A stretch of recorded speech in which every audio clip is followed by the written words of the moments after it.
Chapter 2, A Continent on the Move, 1400 to 1725. Individual Choices, Bartolomé de las Casas. In 1550, Spanish church officials ordered a council of learned theologians to assemble in the city of Valladolid to hear a debate over an issue so important that it challenged the entire underpinning of Spain's New World Empire. At issue was the question of whether Native American Indians were human beings. Arguing that they were not was the well-respected scholar Juan Ginés de Sepulveda. Arguing on the Indians' behalf was a former conquistador and encomendero, meaning that he had his own encomienda, which the encomienda system was what allowed for Native American enslavement.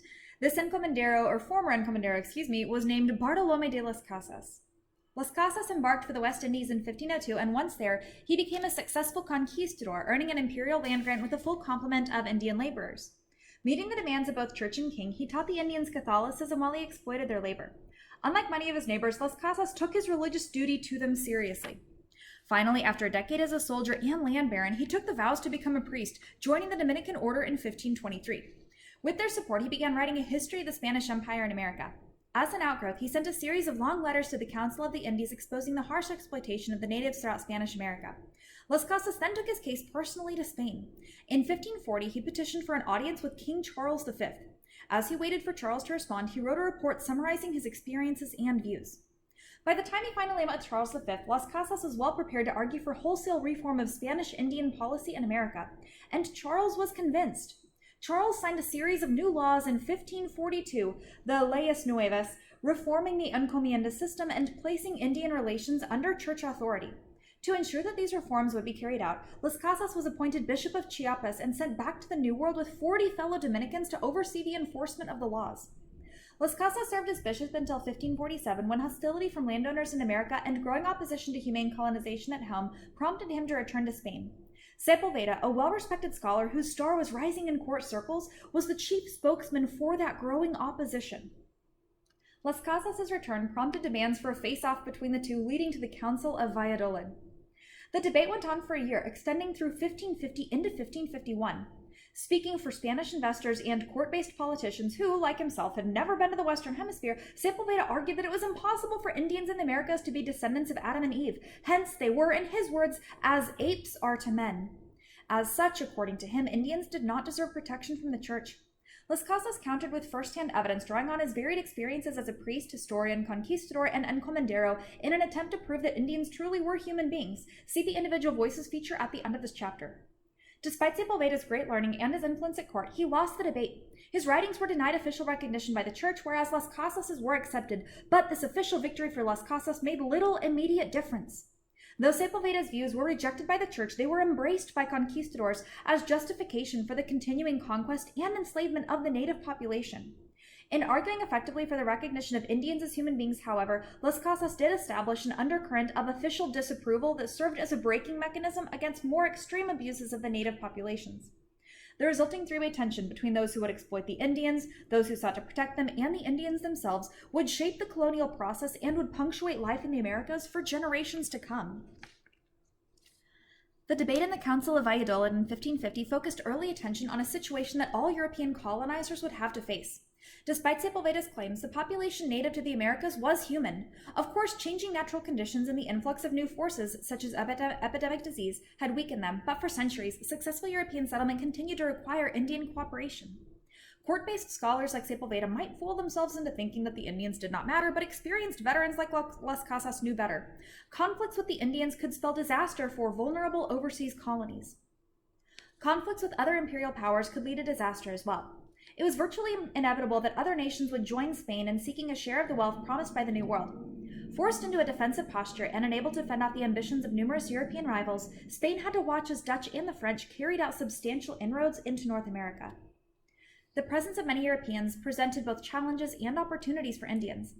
In areas where a single European power was asserting dominance, Indians could often do little but bear up under relentless economic and religious pressures.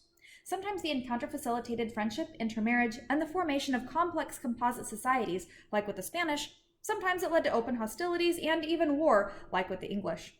But in areas where two or more European powers were contesting for control, Indians could take advantage of their pivotal position and play one side off against the other in seeking their own ends. The constant interplay among different European traditions, a novel physical environment, and a dynamic Indian presence forged a series of new societies across the North American continent. Throughout the colonial era and beyond, these hybrid societies continued to influence historical development and to color the life of the people and the nation. The New Europe and the Atlantic world. Considering the two questions, why did European rulers promote exploration and colonization in North America, and how did religious and political rivalries influence each European power's approach to New World colonization? Expansion into the New World and the subsequent economic and political pressures of colonization aggravated the crisis of authority in Europe. Eager to enlist potential political allies against Protestants, popes during this era used land grants from the New World as rewards to faithful monarchs. At the same time, Henry VIII and Elizabeth I, constantly fearful of being outflanked by Catholic adversaries, promoted the development of a powerful English navy and geographical exploration as defensive measures. Spanish expansion in America. Spain was in an enviable position when it came to New World colonization. Basically, they're set up really good. In the year following Columbus's entry into the Americas, Pope Alexander VI decreed that all new lands found in this region of the world would belong exclusively to Spain, granting that nation a monopoly on exploration, at least in the eyes of Roman Catholics. Over the next several decades, Spanish monarchs recruited hardened veterans of the Reconquista to lead their New World colonization efforts. Hernan Cortes was one such figure. In 1519, Cortes landed on the mainland of Mexico with an army of 600 soldiers. Within 3 years, he and a small force had conquered the mighty Aztec Empire. Crucially, smallpox and other European germs weakened the Aztecs during the 2 years in which Cortes maintained strained but peaceful relations with them. However, good relations with Indians who were subjects of the Aztec Empire also proved critical to the effort. An Indian woman whom he called Doña Marina served as his translator and cultural advisor, and with her help, the conquistadors gained military support from numerous tribes of Mexican Indians who resented the Aztecs' power and their continuous demands for tribute. The Spanish crown supported many other exploratory ventures designed to bring new regions under Spain's control. In 1513 and again in 1521, Juan Ponce de Leon led expeditions to Florida.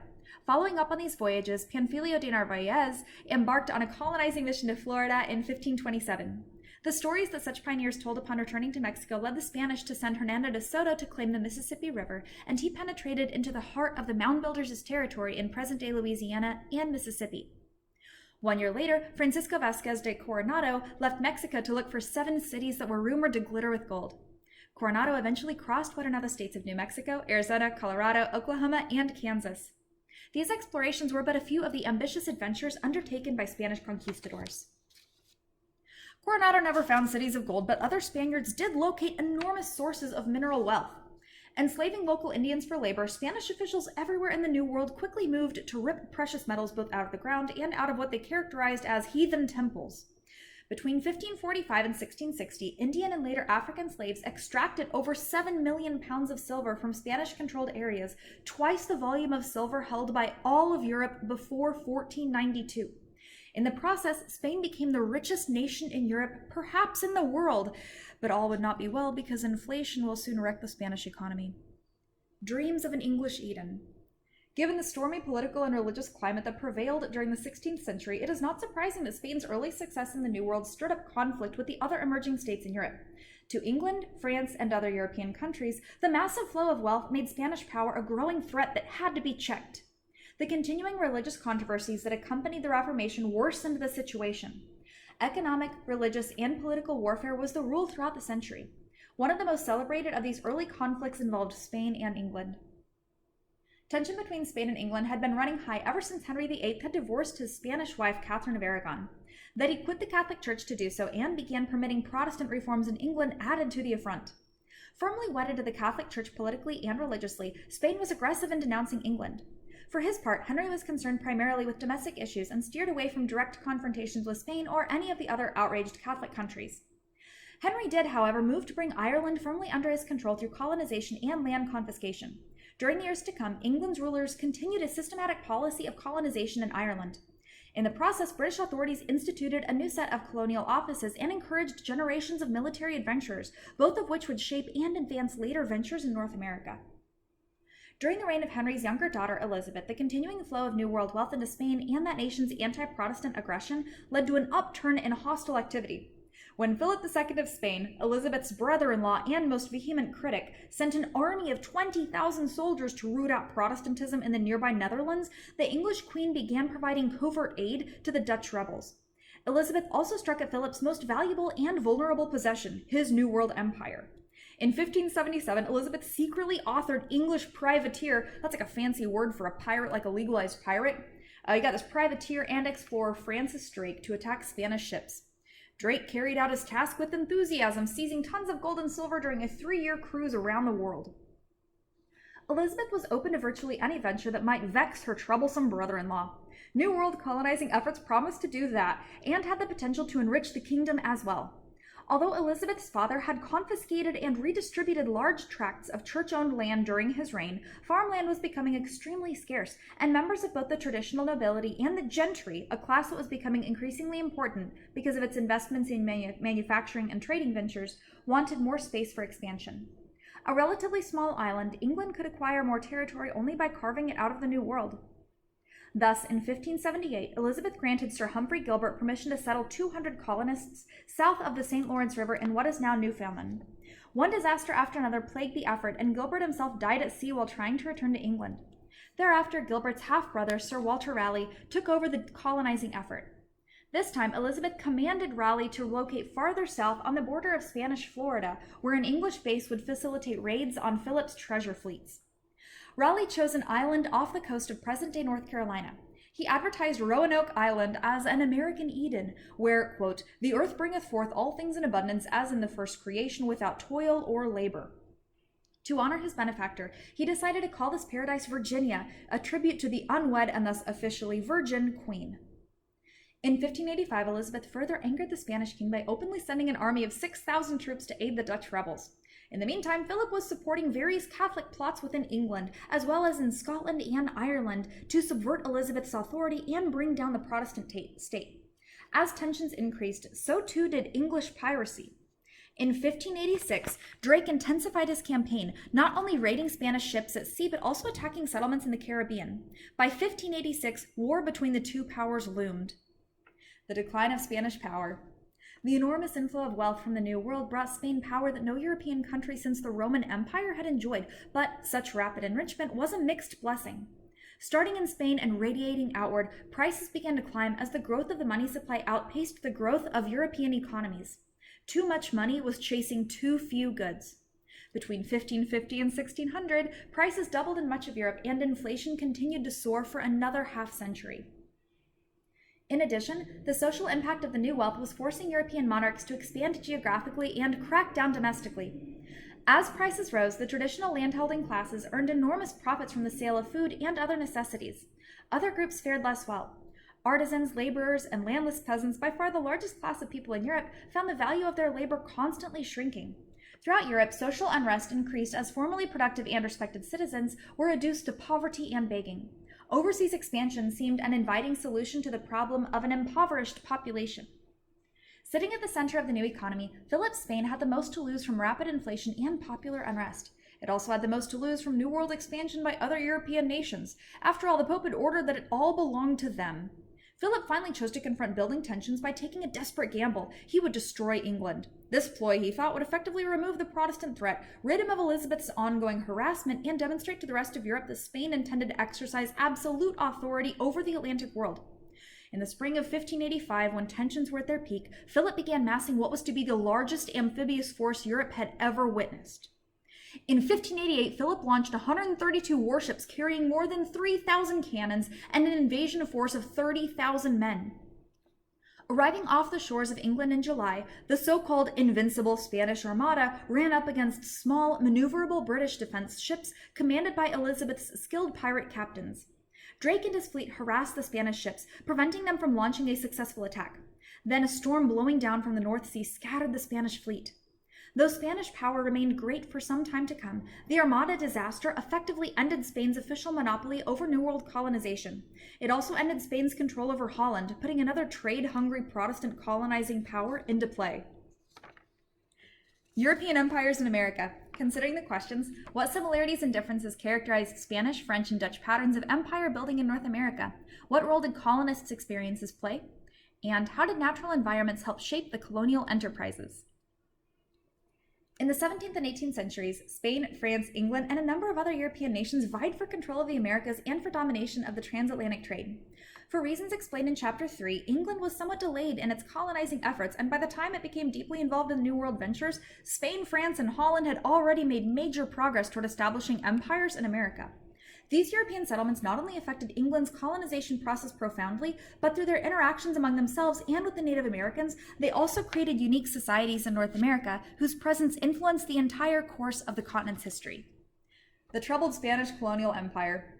Although the destruction of the Armada in 1588 struck a terrible blow at Spain's military power and its New World monopoly, the Spanish Empire continued to grow.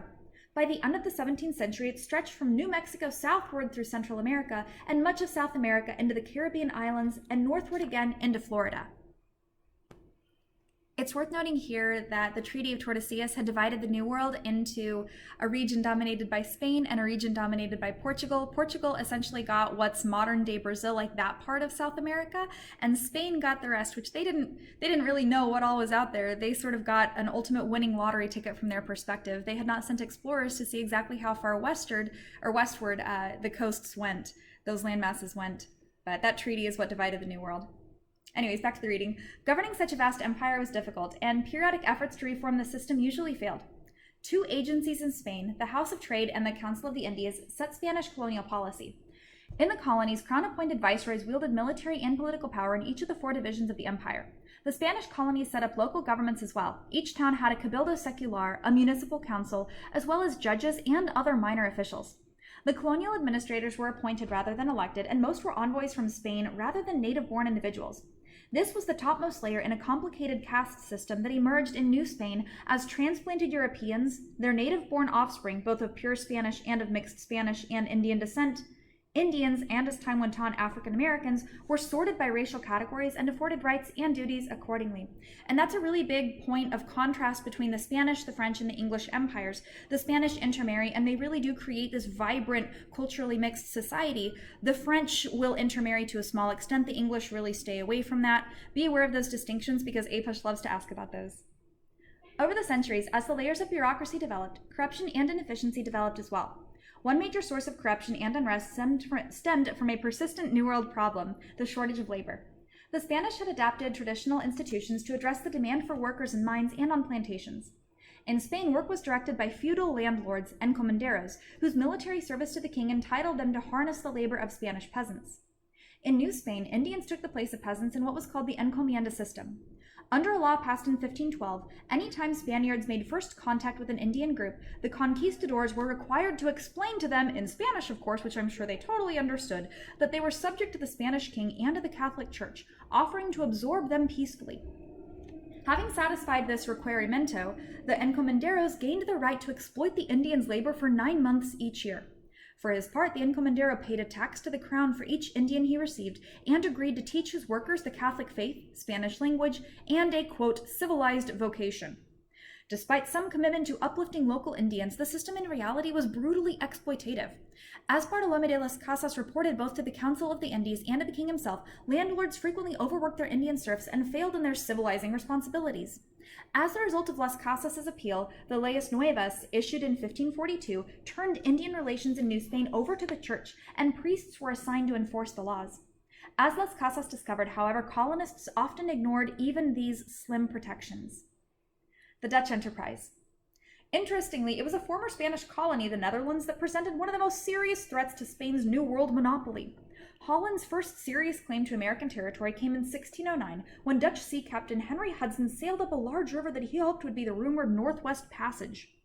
After realizing that he had not found a route to the Far East, he returned to Holland, reporting that the territory surrounding this river was pleasant with grass and flowers and goodly trees, and that the Indians were friendly. Surely, he added, profits could be made there. At first, Hudson's employers did not share his enthusiasm. However, a fashion trend that seized Europe late in the 16th century impelled a change of mind. The immense popularity of the broad-brimmed beaver felt hat created a nearly insatiable demand for fur, and the experiences of early explorers and fishermen along America's North Atlantic shore indicated that a near endless supply was ripe for the trapping.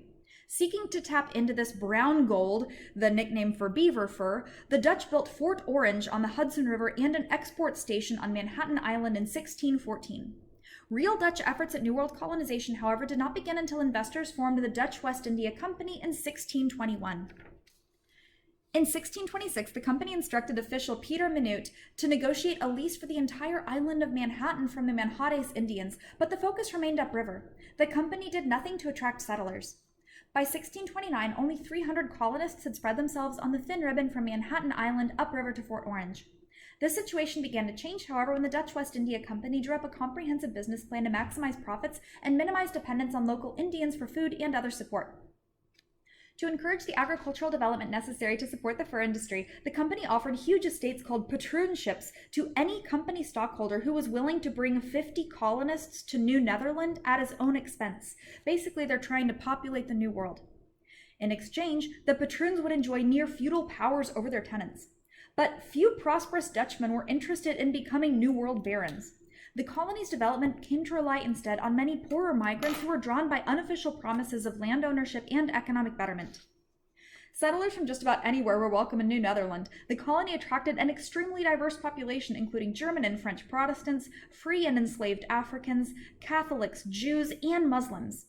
In 1638, the Dutch even encouraged Swedish fur traders to create their own colony, New Sweden, within New Netherland's boundaries.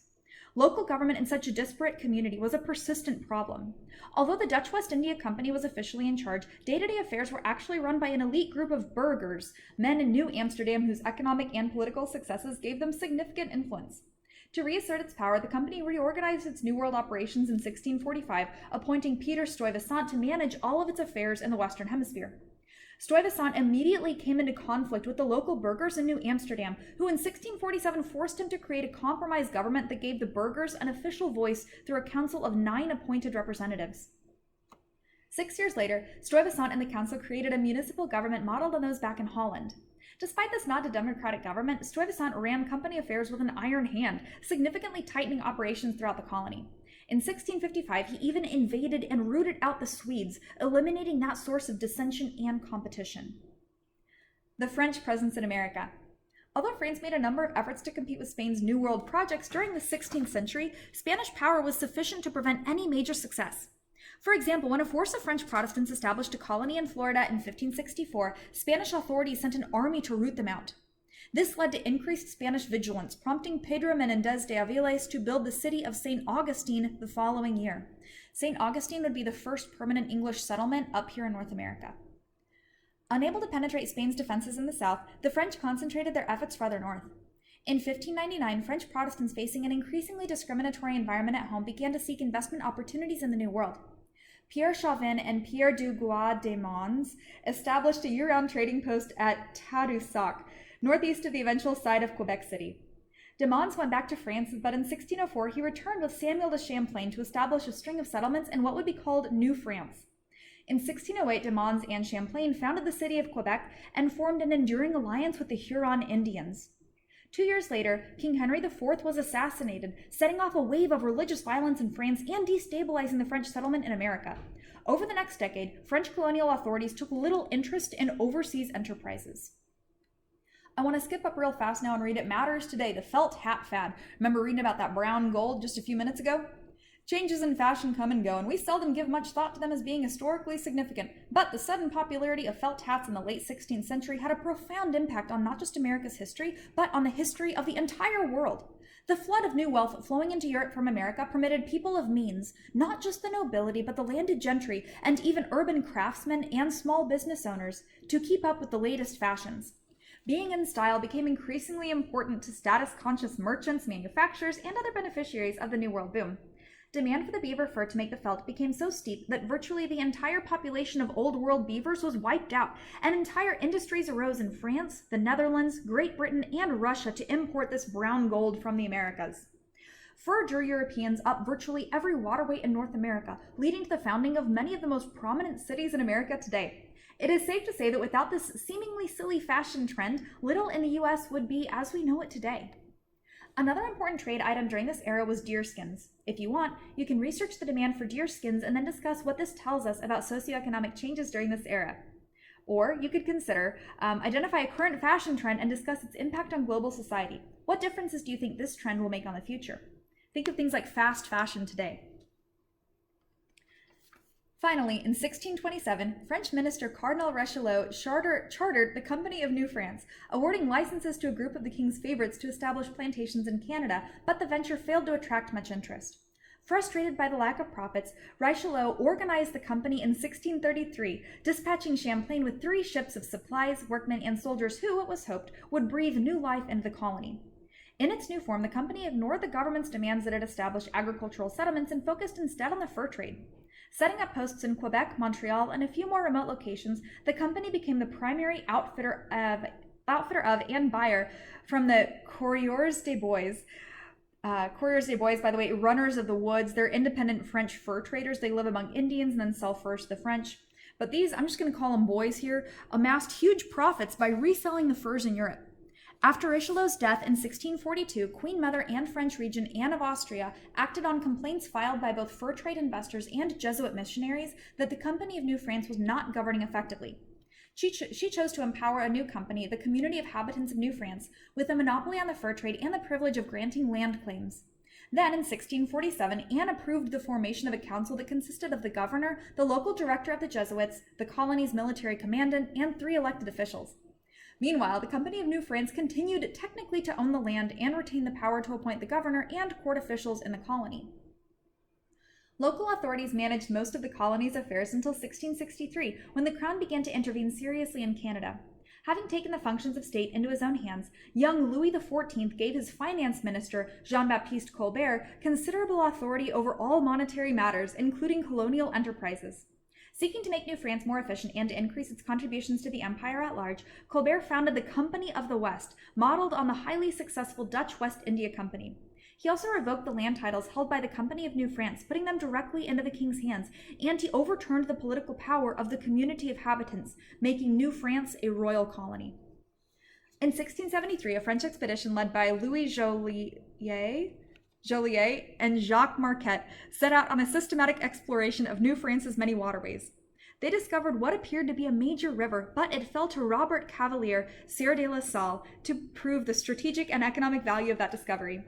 In 1683, he and a party of French boys, Coureurs des bois, and Indians retraced the earlier expedition and then followed the Mississippi River all the way to the Gulf of Mexico.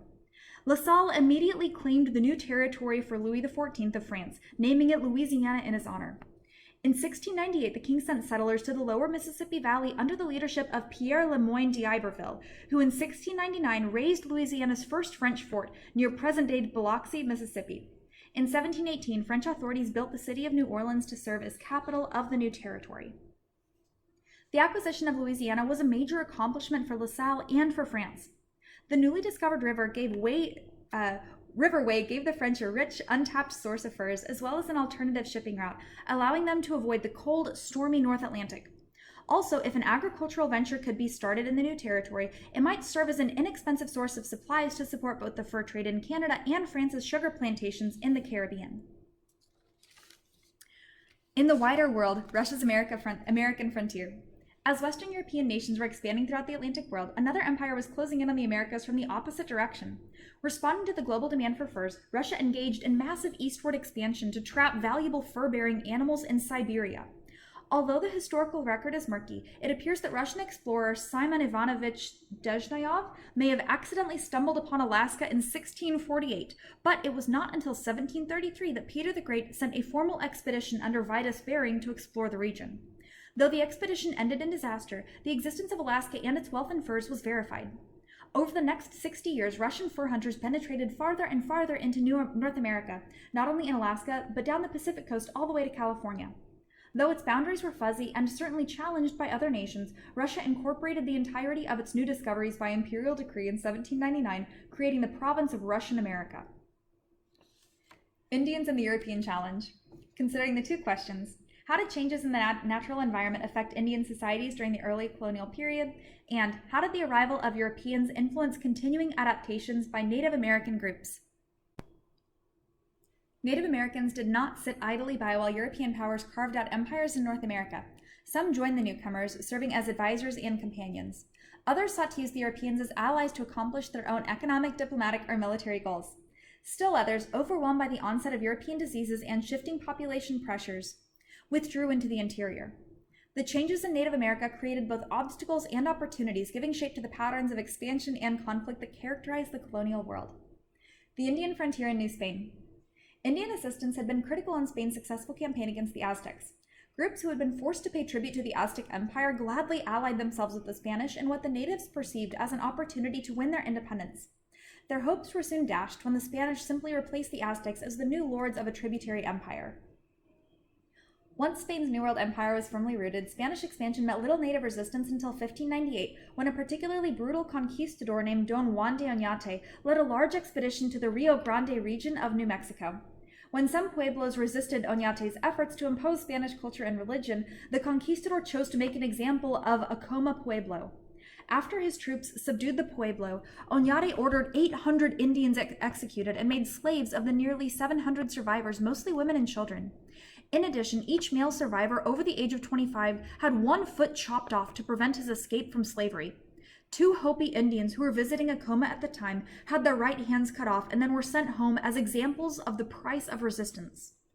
This blatant cruelty disgusted even the most cynical authorities in New Spain, and both the church and state stepped in.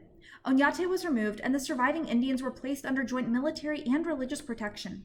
Some members of Oñate's company remained, however, founding the town of Santa Fe in 1609. Others scattered to set up ranches throughout the region. Thanks in part to Las Casas' effort, the church played a key role in developing the colonies, especially in the stark regions along Mexico's northern frontier where there was no gold mines or profitable plantations. The Franciscan order led church efforts in New Mexico and put a peculiar stamp on the pattern of Indian relations. A highly ascetic meaning practicing severe abstinence or self-denial, generally in pursuit of spiritual awareness.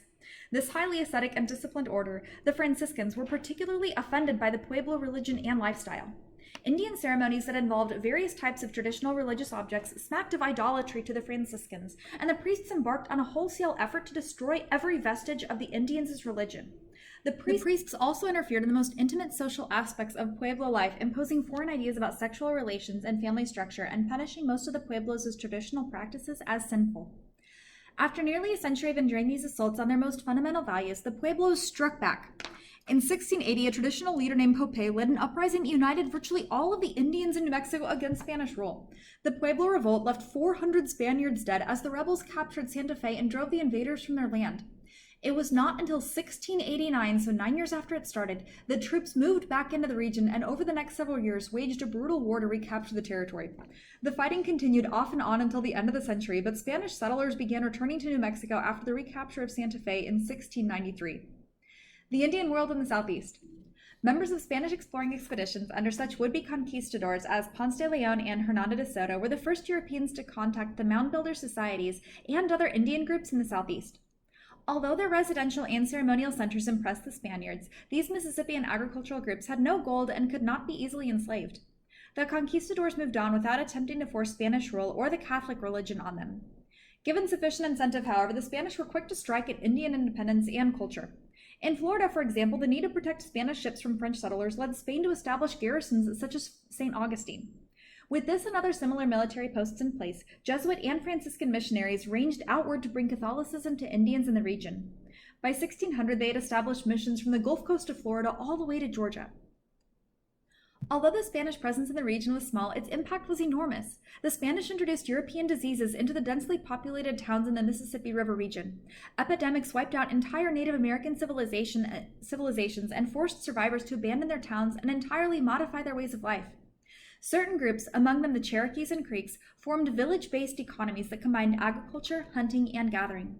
As had happened earlier in the Northeast among the Powhatans and others, this change in economy led to increased intergroup warfare. And like the Powhatans, many southeastern groups created formal confederacies as a way of coping. One example is the Creek Confederacy, a union of many groups that had survived the Spanish epidemics. Internally, members created an economic and social system in which each population contributed to the welfare of all, and differences were settled through athletic competition, a ball game, the ancestor of lacrosse, rather than warfare. And when new Europeans arrived in the 17th and 18th centuries, the Creeks and other confederacies found it beneficial to welcome them as trading partners and allies, balancing the competing demands of the Spanish and French, and later the English. To some degree, they took advantage of the European rivalries to advance their own interests against those of neighboring confederacies. The Indian world in the Northeast. By the time Europeans had begun serious exploration and settlement of the Northeast, the economic and cultural changes among northeastern woodlands Indians had resulted in the creation of two massive and opposing alliance systems. On one side were the Hurons, Algonquins, Abenakis, Micmacs, Ottawas, and several smaller tribes. On the other was the Iroquois League. The costs and benefits of sustained European contact first fell to the Hurons and their allies. The Abenakis, Micmacs, and others who lived along the northern shore of the Atlantic were the first groups drawn into trade with the French, and it was among them that the Coureurs de bois settled and intermarried. These family ties became firm economic bonds when formal French exploration brought these groups into more direct contact with the European trading world. Seeking advantage against the Iroquois, the Hurons and their neighbors created a great wheel of alliance with the fur trade at its hub. The strong partnership between these Indians and the French posed a serious threat to the Iroquois. Much of the territory being harvested for furs by the Hurons had once belonged to the Iroquois, and they wanted it back. The presence of the French and the fur trade made this objective all the more desirable. If the Iroquois could push the Hurons and their allies out and take control of the St. Lawrence River, the French would then have to trade exclusively with them. But the French presence also complicated the situation in that the Hurons had a ready source for guns, iron arrowheads, and other tools that gave them a military edge. The arrival of the Dutch in Albany, however, offered the Iroquois an attractive diplomatic alternative. In 1623, the Dutch West India Company invited representatives from the Iroquois League to a meeting at Fort Orange, offering them friendship and trade. The Iroquois responded enthusiastically, but in a way that the Dutch had not anticipated. They began a bloody war with the Mohicans, who had been the Dutch traders' main source for furs in the Hudson Valley. By 1627, the Iroquois had driven out the Mohicans and had taken control over the flow of furs. Trade was so vigorous that the Iroquois soon wiped out fur supplies in their own territory and began a serious push to acquire new sources. Beginning in the late 1630s, the Iroquois League entered into a long-term aggressive war against the Hurons and their allies in New France, against the Munsees, Delawares, and other groups in the Susquehanna and Delaware River valleys to the south, and even against the Iroquois-speaking Eries to the west. The new Indian world of the plains. Though largely unexplored and untouched by Europeans, the vast area of the Great Plains also underwent profound transformation during the period of initial contacts between Native Americans and Europeans. Climate change, the pressure of shifting populations, and the introduction of novel European goods through lines of kinship and trade created an altogether new culture and economy among the Indians in this region. Before about 1500, Indians living on the plains rarely strayed far from the waterways that form the Missouri River drainage, where they lived in villages sustained by agriculture, hunting, and gathering. The climate cooldown that affected their neighbors to the east, as discussed in Chapter 1, had a similar effect on the Plains Indians. Growing seasons became shorter and the need to hunt became greater. But at the same time, this shift in climate produced an increase in one food source, the buffalo. A survivor of the Great Ice Ages, the American bison is particularly well adapted to cold climates. Although buffalo had long been a presence on the plains, the cold weather during the Little Ice Age spurred a massive increase in their numbers. Between 1300 and 1800, herds numbering in the millions emerged in the new environment created by the climate change. Some groups, such as the Caddoan-speaking Wichitas, Pawnees, and Iroquois, virtually abandoned their agricultural villages and became hunters. Others, such as the Hidatses, split in two. A splinter group calling themselves Crows went off permanently to the grasslands to hunt, while the remainder stayed in their villages growing corn and tobacco. These and others who chose to continue their agricultural ways, the Mandans, for example, established a thriving trade with the hunters, exchanging vegetables and tobacco for fresh meat and other buffalo products. The increase in buffalo not only provided a welcome resource for the Indians already on the Great Plains, but also drew new populations to the area. The Blackfeet and other Indians swept down from the subarctic northeast to hunt on the plains. Other Algonquian-speaking Indians, including the Gros Ventres, Cheyenne, and Arapaho, soon followed to be joined by other northeastern groups fleeing the violence and disease that were becoming epidemic in the eastern woodlands. The Lakotas, for example, once the westernmost family of Siouan agriculturalists, were pushed onto the plains by continuing pressure from the east, but they maintained close relations with their Dakota neighbors in Minnesota, who continued to farm and harvest wild rice and other crops. This continued tie, like that between the Crows and Hidatses, increased both the hunters' and the farmers' chance for survival in an ever more hostile world. Intergroup trade became the key to the welfare of all. The buffalo also began to play an important role on the southern plains. There, groups like the Apaches, Comanches, and Kiowas specialized in hunting the ever-increasing herds and then exchanging part of their kill for village-based products from their neighbors and kin, the Navajos, Hopis, and Pueblos. And it was in these intergroup trades that the Plains Indians acquired a new advantage in their efforts to expand their hunting economy, the horse. Conquest and accommodation in a shared world, considering the one question, how did settlers and American Indians adapt to changing conditions in the different regions of colonial occupation? Old World cultures, Native American historical dynamics, and New World environmental conditions combined to create vibrant new societies in European pioneer settlements. Despite the regulatory efforts of Spanish bureaucrats, French royal officials, and Dutch company executives, life in the colonies developed in its own peculiar ways. Entire regions in what would become the U.S. assumed cultural contours that would shape all future developments in each. A deeper understanding of history. Cowboy and Indian movies got it all wrong. European explorers, Euro-American settlers, and modern makers of Western movies completely misunderstood life among the Plains Indians. To such observers and commentators, the Indians of the Plains seemed unsophisticated hunters and warriors caught in a timeless primitive world. Dragging their teepees from place to place as they nomadically followed herds of buffalo, they seemed no more sophisticated than their big game hunting ancestors during the Stone Age, and this stereotype persists. Historians and their colleagues in such fields as archaeology, ethnology, and biology know better. Cross-disciplinary research has revealed, as noted in Chapter 1, that trade among Indian groups in North America before European contact was common, but after Europeans began settling the continent, it became even more common, even in areas where Europeans seldom set foot. One unintentional outcome of the Pueblo Revolt was the liberation of thousands of Spanish horses, an animal that had gone extinct in North America at about the same time that the ancestors of the Indians were just entering the continent. The settled agricultural Pueblos had little use for these animals, but their long-standing trading partners, the Kiowas and Comanches, quickly adopted them. Horses could carry much larger loads than dogs and could survive on a diet of grass rather than competing with people for food.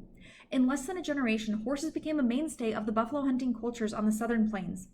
Following routes outlined on this map, northern plains dwellers, such as the Shoshones, quickly began acquiring horses from their southwestern kin. Horses were passed from one group to another in the complex trading system that came into existence in the plains region. Both archaeological records and historical documents demonstrate that the steady demand for horses created a new dynamic on the Great Plains and set a new economy in motion. After the Spanish reconquest of New Mexico, Indians could obtain horses only through warfare and trade, and both increased significantly. Surprise raids to steal horses from neighboring Indian groups and European settlements brought both honor and wealth to those who were successful. But raiding did bring reprisals. Trade was a safer option. Facing labor shortages, European settlers in New Mexico and elsewhere accepted Indian slaves, especially children, in exchange for horses. Soon, these young captives became another important commodity in the already complex trading and raiding system that prevailed among the southwestern Indians and Spanish New Mexicans. Along with the horses came other trade items, horse-related technologies like saddles, bridles, and fiber ropes, iron and steel tools, and spear and arrowheads, and guns. And of course, anytime there was contact between people, disease came as well. Long before any European ever laid eyes on the Missouri River, smallpox epidemics had destroyed many thousands of Indian lives. Dramatically, the combination of these forces, along with population pressures from Indians fleeing European encroachment and disease, could cause entire societies that were once sedentary agriculturalists to become horse-borne migratory buffalo hunters in less than a generation. Thus, while long-standing stereotypes portray the plains cultures that Europeans encountered as backward, primitive, and stagnant, diligent scholarship has revealed that it was actually extremely modern, extraordinarily complex, and dynamic, in some ways more so than the Euro-American pioneering culture that eventually would displace it. New Spain's northern frontiers. After suppressing the Pueblo Revolt during the 1690s, Spaniards began drifting back into New Mexico. Unlike areas to the south, New Mexico offered no rich deposits of gold or silver, and the climate was unsuitable for large-scale agriculture. With neither mines nor plantations to support the encomienda system, the basic underpinnings of the traditional ruling order never emerged. The church, which was channeling money to missions, and the Spanish government, which allocated both military and civic support funds, were the only major employers in the region. Those not in the church's or the state's employ had to scramble for a living. Under Pueblo control following the revolt, the small flocks of sheep abandoned by the fleeing Spanish had grown dramatically, and sheep ranching had become a reliable way to make a living. Thus, rather than concentrating near the municipal center in Santa Fe, the population in New Mexico spread out across the land, forming two sorts of communities. South of Santa Fe, people settled on scattered ranches. Elsewhere, they gathered in small villages along streams and pooled their labor to make a living from irrigated subsistence farming.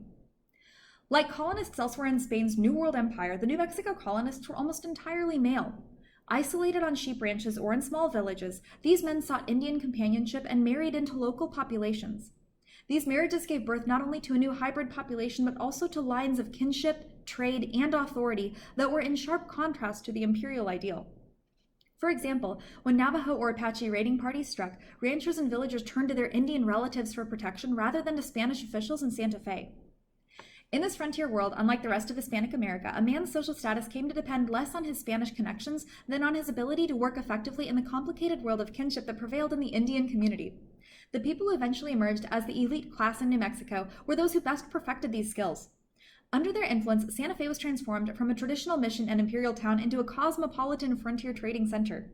During the next 2 centuries, this multi-ethnic elite absorbed first French and then Anglo-American newcomers while maintaining its own social, political, and economic lifestyle. It's kind of like the new Amsterdam or New York of the Southwest in a sense. While cultural accommodation was the rule in New Mexico, a much more segregated and hierarchical society was emerging further west.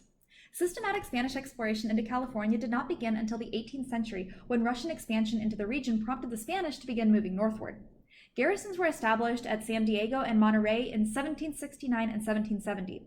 Junipero Serra, a Franciscan friar, accompanied this expedition and established a mission, San Diego de Alcala, near the present city of San Diego. Eventually, Serra and his successors established 21 missions extending from San Diego to the town of Sonoma, north of San Francisco.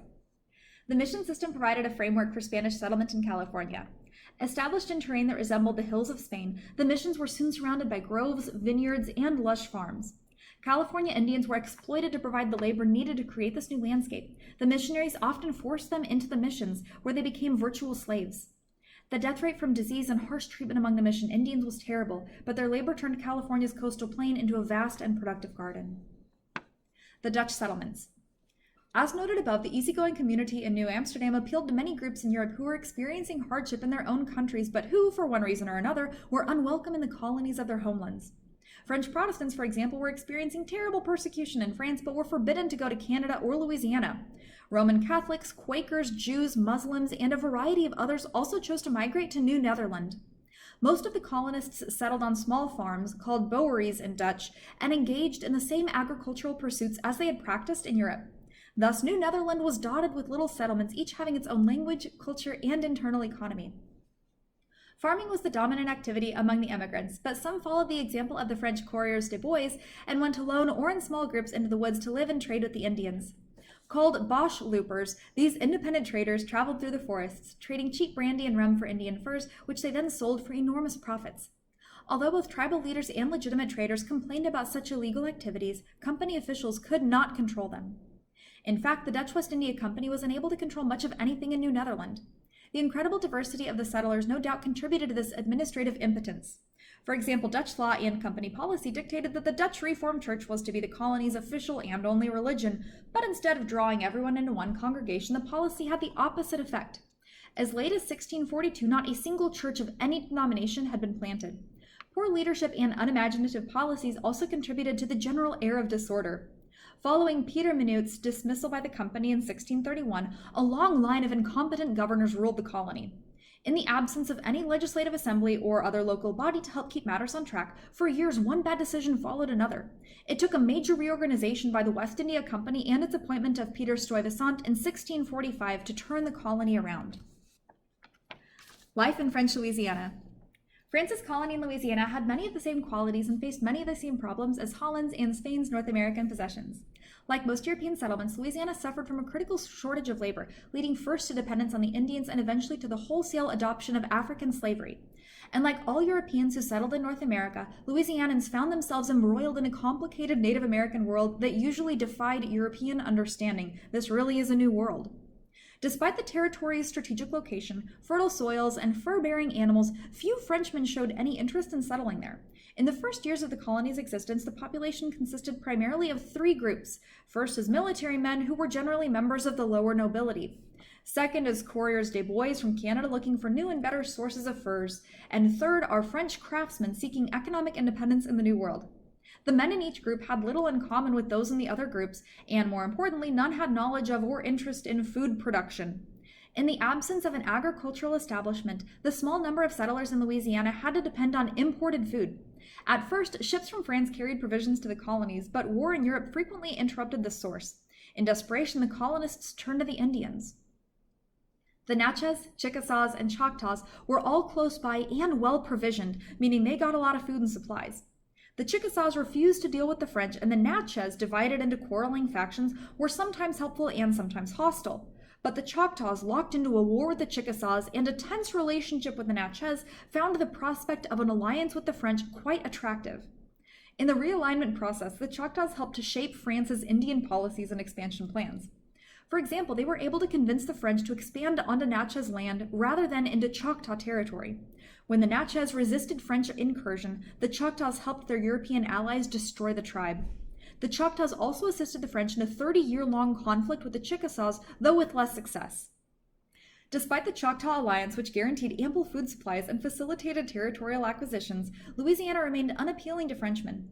Increasingly, settlers in Louisiana followed their Spanish neighbors' example by importing African slaves to do necessary work. By 1732, slaves made up 2/3 of the population. Individual voices. Bartolomé de las Casas argues for the American Indians. One of the serious problems in assessing relations between Native Americans and Europeans during the period of early contact is a general lack of evidence about what participants thought about their situations and each other. Fortunately, the Spanish Crown and the Roman Catholic Church keep detailed records. The records of the debate between Juan Inés de Sepulveda and Bartolomé de las Casas before the Council of Valladolid gives us insight into how at least some people were thinking. We know, for example, Sepulveda's view that Indians lacked souls and therefore could never become truly civilized Christians. We also know from Las Casas of Indians' many remarkable accomplishments, both in creating advanced civilizations of their own and in adapting to Spanish civilization. And in the following excerpt, we learn his views about the relationship between the Indians and God. Even so, despite a sympathy for Indians, Las Casas' voice does not give us a clear insight into how the Indians themselves perceived things. We have very few sources about what Native Americans at the time thought of themselves and their perspective of Europeans. Who therefore, except one who is irreverent toward God and contemptuous of nature, has dared to write that countless numbers of natives across the ocean are barbarous, savage, uncivilized, and slow-witted when, if they are evaluated by an accurate judgment, they completely outnumber all other men? This is consistent with what St. Thomas writes. The good which is proportionate to the common state of nature is to be found in most men and is lacking only in a few. Thus, it is clear that the majority of men have sufficient knowledge to guide their lives, and the few who do not have this knowledge are said to be half-witted or fools. Therefore, since barbarians of that kind, as St. Thomas says, lack that good of the intellect which is knowledge of the truth, a good proportionate to the common condition of rational nature, it is evident that in each part of the world, or anywhere among the nations, barbarians of this sort or freaks of rational nature can only be quite rare. For since God's love of mankind is so great, and it is his will to save all men, it is in accord with his wisdom that the whole universe, which is perfect in all its parts, his supreme wisdom should shine more and more in the most perfect thing, rational nature. Again, if we believe that such a huge part of mankind is barbaric, it would follow that God's design has for the most part been ineffective, with so many thousands of men deprived of the natural light that is common to all peoples. Basically, he's saying here that to say that Native Americans are dull-witted is to insult God, or to say that God actually didn't create such a good universe after all. And so there would be a great reduction in the perfection of the entire universe, something that is unacceptable and unthinkable for any Christian. Summary. Spain's opening ventures in the Americas had been wildly successful, making the Iberian kingdom the envy of the world. Hoping to cash in on the bounty, other European nations challenged Spain's monopoly on American colonization, creating an outward explosion. Although slow to consolidate an imperial presence in North America, England was the first to confront the Spanish in force, wounding them severely. Think of when the Armada went down. France and the Netherlands took advantage of the situation to begin building their own American empires, largely based on trade, like in beaver pelts. For Native Americans, the entry of Europeans into their realms combined with other forces to create an air of crisis. Presented with a series of new challenges, Indians sought new ways to solve their problems and created altogether new societies. This often involved difficult choices, perhaps allying with newcomers, resisting them, or fleeing. As different groups exercised different options, the outcome was a historically dynamic world of interaction involving all of the societies that were coming together in North America. This dynamic interaction yielded interesting fruit. In New Spain, New France, Louisiana, New Netherland, and throughout the Great Plains, truly cosmopolitan societies emerged. Bearing cultural traits and material goods from throughout the world, these new transatlantic societies set the tone for future development in North America. As we're going to see in Chapter 3, societies on the Atlantic coast too were evolving as English colonists interacted with the land and its many occupants. The outcome of such interchange over the centuries was the emergence of a multicultural, multi-ethnic, and extraordinarily rich culture, an essential element in making America.